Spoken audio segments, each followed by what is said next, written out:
Microsoft Teams introduced 7x7 video calls and 300 participants. As previously reported, Microsoft Teams has increased the number of participants to 300 and now they can possibly join the session simultaneously. The group is thus pursuing its plans to continue expanding the communication tool and to gain a lead over other business solutions. Since the beginning of the corona crisis and the work that has been increasingly outsourced to the home office, such as tools Microsoft Teams, Zoom, Google Hangout and the like have been in greater demand than ever. Interesting thing is that the providers of conference solutions are now surpassing themselves with the presentation of improvements and new functions.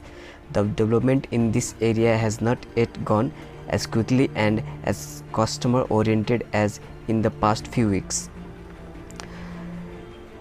Microsoft has once again raised the total number of possible participants. At the beginning of the month, the group announced that it could have increased the number of participants on the roadmap for Teams.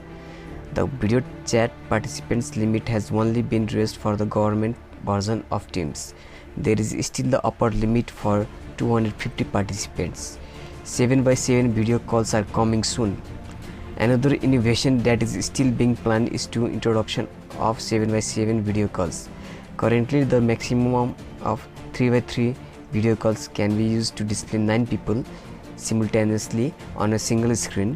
Microsoft is working to increase the number from 9 to 49 simultaneous personals. Microsoft Teams currently have around 75 million active users daily. In March, there was an average of around 44 million. Teams is Microsoft's fastest growing business application, which the company is sure to celebrate. Microsoft 365 manager Jeff Tepper had announced that Microsoft Teams should begin even bigger than Windows. Whether this is an official goal or not remains to be seen.